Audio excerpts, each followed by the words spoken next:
Hey, good morning, guys and gals. This is Dana, and we're doing this video for one of our members, Joe. And Joe is a part of the Honky Tonk Heroes band. What we're going to talk about today is how to save your layout on the X32. Okay. We're going to go over some how to save your scenes, how to load some presets. Joe is brand new to the X32 mixer. And we're going to go through here and just explain some things. Okay, so depending on your experience level, you should either find this very interesting or you're going to find this very boring. Okay, but Joe, what we're going to do is we're going to take this one channel at a time. Okay, it's real simple to do, man, believe it or not. Okay, it looks complicated. There's 1,000 videos out there, but man, all we got to do is take one channel. Once you learn that channel, every other channel works the same way. Okay, I'm going to start over here on Gary. And as you can see, I've got some signal coming in here. That's from my headset mic. And I'll put that on here in a little bit. But right now, we've got this set to where this channel is highlighted. So when we come up here to channel, it's got the gate on there. It's got an EQ and some compression. We've got it on the DCA group number 2 and the mute group number 2. And we're sending it to channel to the bus 11 and 12, not the channel. Okay? And that's because we've got our recorder set up on that. Now, that recorder is the USB recorder on the front of the X32 rack. Okay? So I'm going to be skipping around here, Joe, but just kind of think about what I'm telling you here. So we're going to click on this recorder. And as you can see right here, my source is mix bus 11 and 12. That's your left channel. That's your right channel. Okay. Now, I don't have the headset on me right now, but Joe, anytime you record, okay, this is going to make your life simple. All right. You always want to try and get as close to the negative 18 dBs as you can. Okay. So when your singer, when Gary comes up, okay, or Tom comes up, they don't come up and go check. They need to be singing. They need to give you a good professional sound check. It's just that simple. Okay? So, and I'm going to show you why this matters here in a little bit. So, now you know why that bus is there. So, we're going to come up here now to the config. And as you can see, that's where I've got the gain set for the headset mic. I've got the low cut filter engaged. I don't have any FX running through it. This is where you would set the gate. Here's your compression. Here is the EQs. Now, I did not do all of this. I did not take the time and go program this. Okay. But as you can see on my sends now, I've got to send this signal to the USB left and USB right, or it will not record. You see how I just pulled that down there? Okay. So now look, we're getting no signal whatsoever in through the recorder. And this is where a lot of people have a problem. They do not remember to run these up on these sends. Okay? And when I save your scenes, Joe, everything's going to be set to 0 just like you see it across the board. This way, whatever you plug in, it's your responsibility to go up there and adjust your input gain. Okay? Once you adjust that input gain, by coming over here to your config, okay? If it's a condenser mic, you're going to engage the phantom power, okay? But this is a dynamic headset. So once you get your input set, it's when you come down here now is where you will blend it into the board, okay? So let's see, we go back to scenes, and now we go back to main. I've got it coming out of the left-right stereo. You want to always make sure these are checked. We're not running a center channel. Okay, and then here is your FX 1 through 4, and then your FX 5 through 8. Okay, now, very important. If we come up and say, okay, look, we got bus 13 turned on, and we want to send that signal into this multi-band compressor. And Joe, a lot of people do this. You're going to have to go through and read that manual and do your own homework and find out what all these rack effects do, because this is what everybody fell in love with Behringer. Okay, on this X32 series, you can go out and perform a live show with absolutely 100% studio quality. Okay, it was just groundbreaking. All right, so we've got this on bus number 13. So let's come over here to our sends now. And remember now, we still got Gary highlighted. So we're going to come over to bus 13 and we're going to send that signal to that bus. Okay, to that FX. Now look at it. See, now we got the signal coming in. And like I said, I don't have the microphone up to me yet. But when I do, you're going to see this compressor start engaging. Okay? But here again, this is what people forget to do. And Joe, it's that simple on that channel. We simply put it up. If you want to sit there and put, and I can't pronounce this guy's name, Deidre. If you want to send him over to that bus, then you send his channel to that bus. Okay? It's real simple. It is real simple. So I'm just going to come back here and pull that down. I just wanted to show you that. So that's the FX controls. That's the channel. That's the mixer. That's everything about it. Okay? So how did I get all this set? Well, I highlight that channel and I come over here where it says load.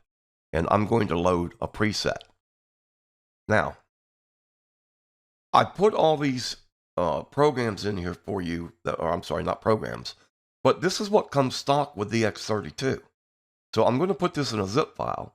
I'm going to upload it, Joe, so you can download it, unzip it. Okay? So there's a lot more in this folder, but since we told it to load a preset, the only thing it knows to do is look for a file with the preset extension. Okay? And that's the CHN, which stands for channel. So now we're just going to zero out because I wanted to let you know. You go, well, man, I got everything mixed up. I don't want it like this. I just want to go back to where there was nothing at all on it. So you just say, okay, I'm going to go ahead and click 0. Now, you're going to do everything. We do not want to do the scribble strip. If I do the scribble strip, then it's going to start renaming this area right here. And I don't want that. So I'm going to say load. Boom. It's set right back to factory default, but it kept Gary's name on there. Okay? So I say, all right, well, what do I want to put on Gary's channel? Well, again, I'm going to load a preset. Factory channel presets. Come down here. These are a very, very good starting point. Like everything else, it's just like using a plugin on a DAW. Let me see what we can find. Here we go. Let's just use this box. Same thing.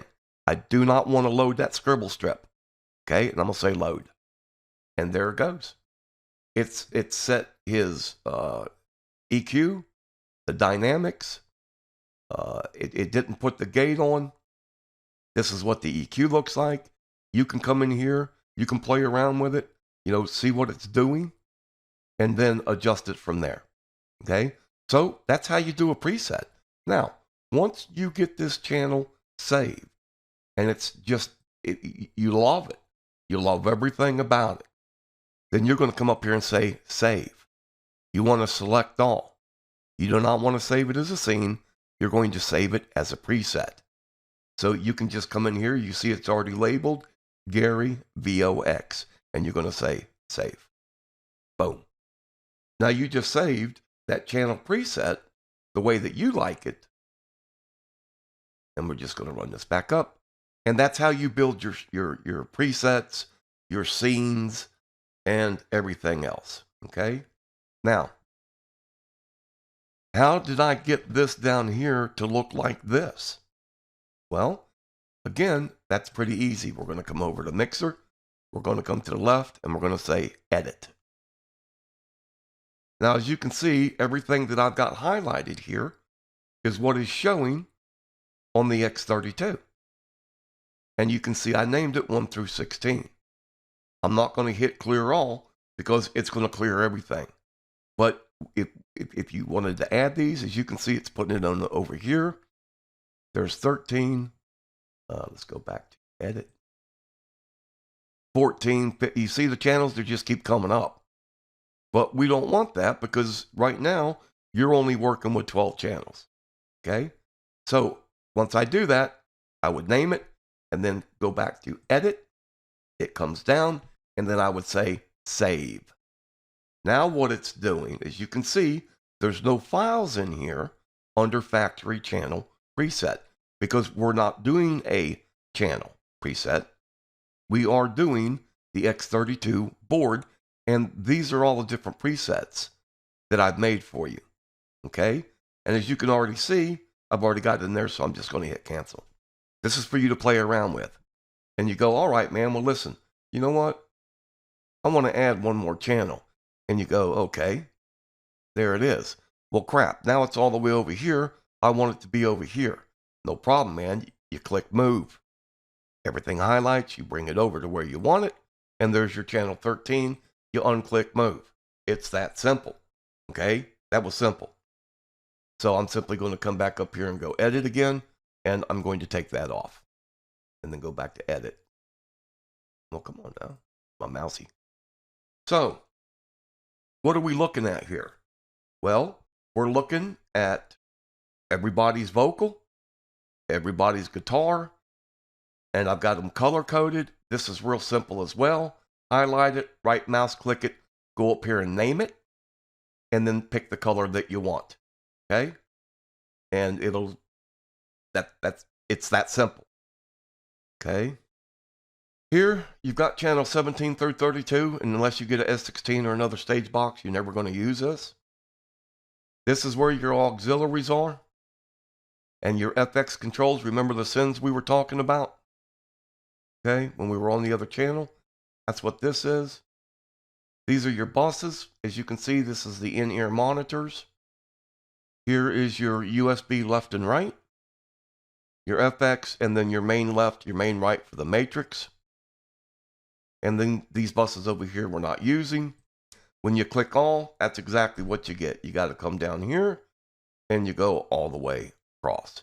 Now, unless you have a real large monitor, I'm doing this off my little laptop, okay, then, it's just faster, man, to go through the layers, all right?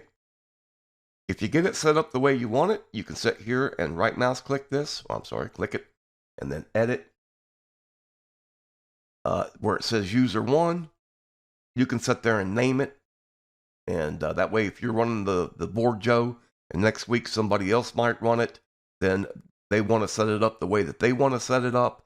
Then, as you can see, there's nothing there. Edit. You would come in here and start adding what they wanted to use. And you would come up here and then name it. Okay? Now, this is a recent development, Joe.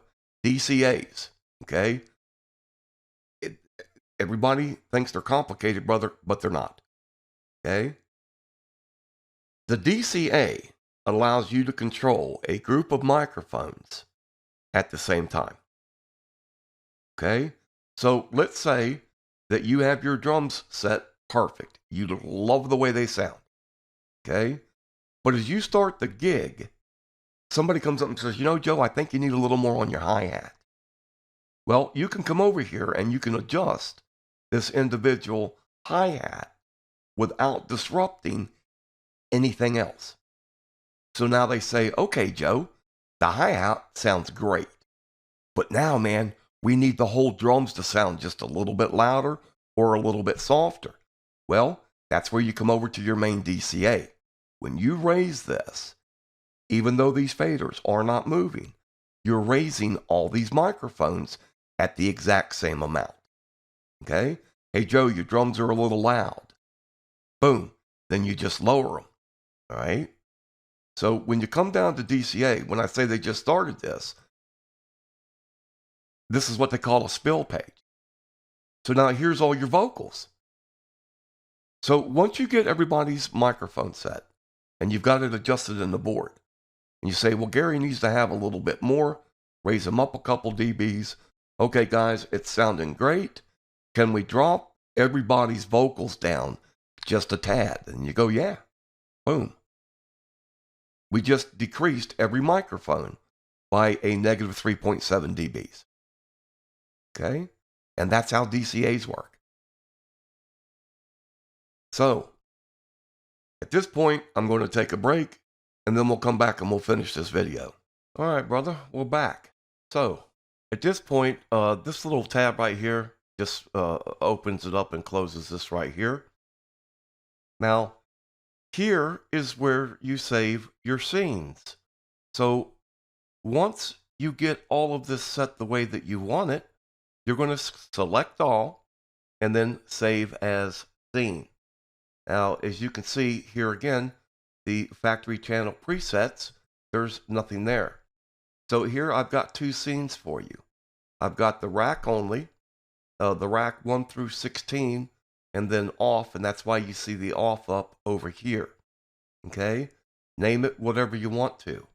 video. We're going to name this the video scene. Okay? And we're going to say save. Bam. That's it, man. It's that simple. Okay? We just saved the scene. All right? So, I'm going to come back over to Gary here. And let's go to the channel. And sure that you see I've got to reset my gain because of what we did before. So I've got the headset on now. As you can see, I'm talking. Now, as talking here, okay, my input levels is going to require more gain than if I was singing. And I can't really raise my voice or I'll start clipping the audio, okay, going into the actual video.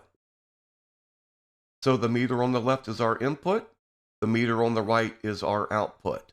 So if I was singing, and I can't sing, but I'm going to back up just a little bit and show you, because this is the thing, Joe.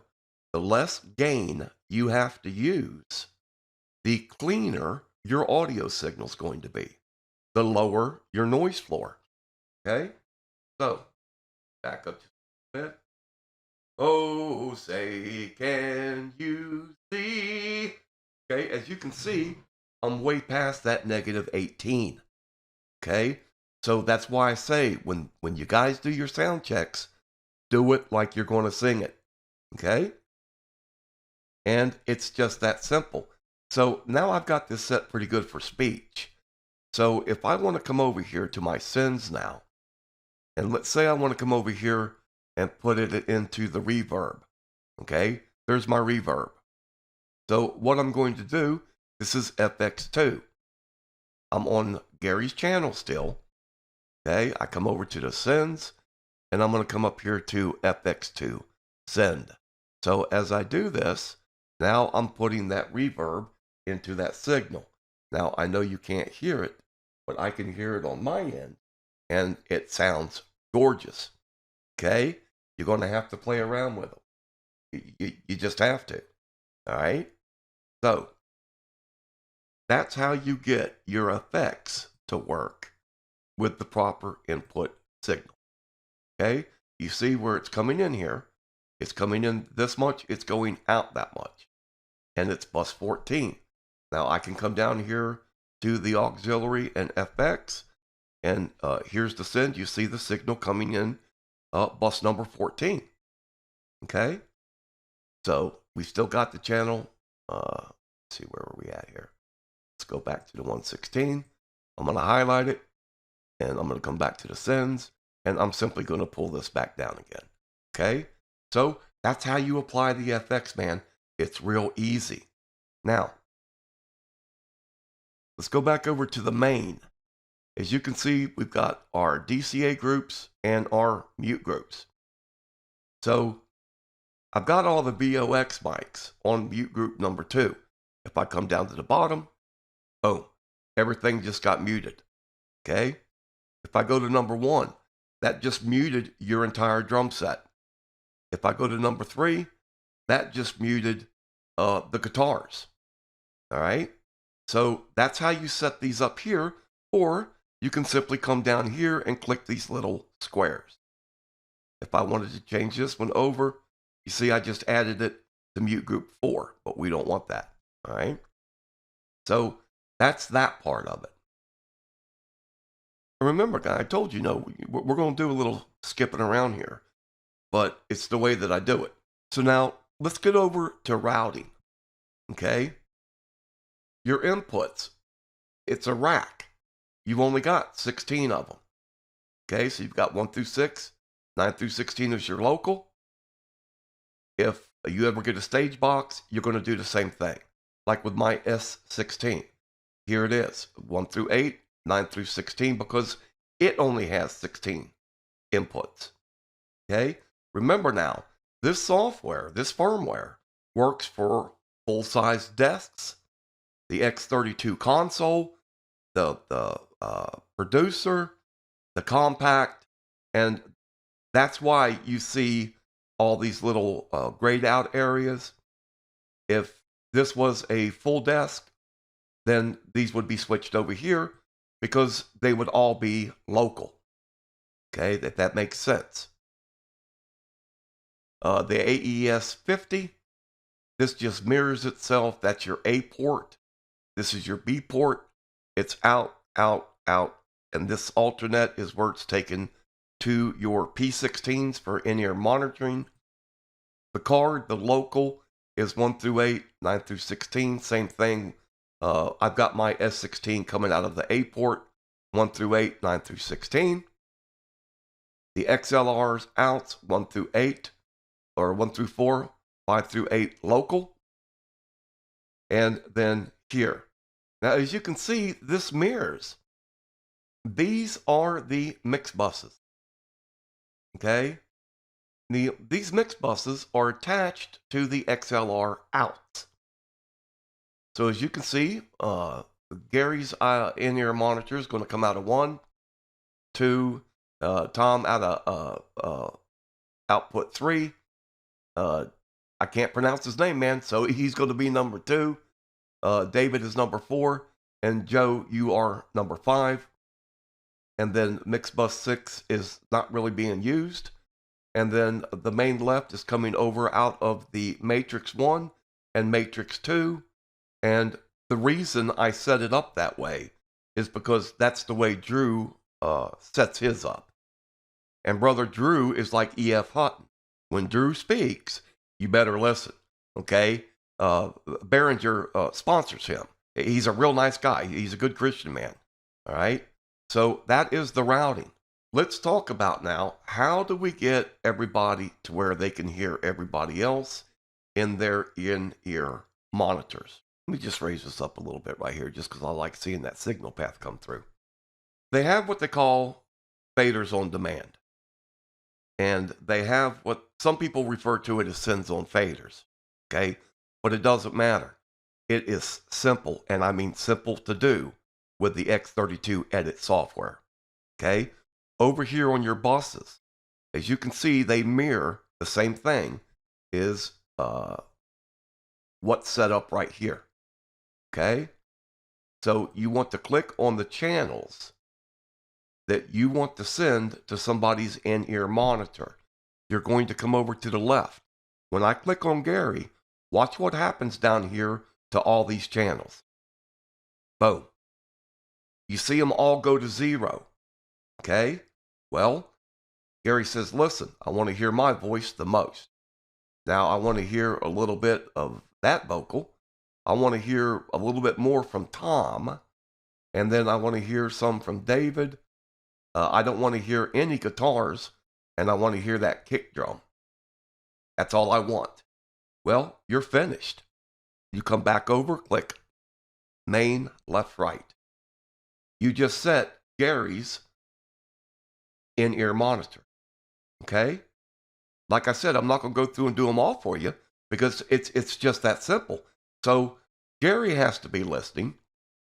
And when you talked before, once this is set up, then all Gary has to do is download that app to his iPad or iPhone, and he can do this himself. It's that simple. Okay? It's just that simple. So, let's see, we went over routing. We went over the recording. We went over the FX. My input gains now, you can see where I'm at. And I'm sure there's going to be some stuff I'm leaving out of here, Joe, but this should more than be enough to get you rocking on this thing. So let's talk about Reaper. Okay, that's the DAW that I use. I left Pro Tools and went to Reaper. So if you ask me about another DAW, guys, I can't answer it. I'm not going to take the time to learn it. I don't need to learn it. And everybody says, well, yeah, you know, Pro Tools is so much better. Really? Well, okay. My door's always open if you want to do a mix-off. Okay? Everybody uses the same raw files, and we'll see who comes out sounding the best. I'm not bragging. I've been doing this quite a while, guys, all right? So let me show you what happens in Reaper now. So here we are in Reaper, and I'm using the ASIO file, as you can see right up here. It's the driver that comes with my X Live card, and as you can see, my input gain right here is around that -18. So when I get ready, when everybody's tuned in, and I can do this on all 32 channels, I simply come up here and hit record. Now, as I'm doing this, okay, every single channel is getting their own track, their own recording, their own everything. Now, if you look at my meters down here, these go down to a -90. Right now, I've got my heater running. I'm sitting over top of the air vent. I'm talking through a dynamic mic. I got no room treatment whatsoever, guys, because, you know, I've been telling everybody I'm packing, okay? So my noise floor is around a -78 dB, and that is fantastic, okay? So when everybody talks about the Midas preamps versus Behringer preamps, and I'm telling you right now, if you can set your system up and you're getting a -70 to a -80 dBs of noise floor with no gates, you can't ask for anything better. Okay? So then we're just going to come up here and hit stop. I would hit save all. It's going to save it. I don't need to sit there, do that. And then that's what the waveform looks like. Okay? And let's go back over to X32 edit. And Joe, I'm pretty sure, this is what I wanted to go over with you. Okay? Now you see the bass, I've got two of them up here. Okay? Because you said right now you weren't going to use the bass. So on this particular setup, if your bass player plugs into the auxiliary in, okay, it's auxiliary in. Number one, you can leave the trim set at 0. Okay, you can. If you notice, we don't have him going over to the main stereo. We don't have nothing done to auxiliary 1. Okay, all we do is want that input, and this is why. Now, when we came over and I added channel 12, and I go to configure, channel 12 is not going to pick up a signal from the XLR input 12. It's going to bring the signal in from the aux1 channel. Now you can go up here, put a gate on it, do some dynamics, EQs, put some sends to it. See, now it's routed through the main, left and right. Okay? Think about what I'm saying. The bass comes into the X32 rack through auxiliary 1. And then channel 12 is receiving that signal from auxiliary 1. Okay? Give it a try, man. See if you like it. Let me know what happens. All right? That's it. One last thing, Joe. Anytime you do anything, just like with any computer program, okay? When you get finished, brother, you come up here and you save that scene. Okay? Now, when you click on scenes, these are all the scenes that I actually have in my X32. So I can go to the actual front, the face, and tab over to scenes, and I can load all these up without using my laptop. Okay? But you would come up here and hit save, select all, save as scene. I'm going to come up here and click video, and then I'm just simply going to put a -1. Just in case I changed anything, and hit save. All right? Take care. God bless. And we are out of here.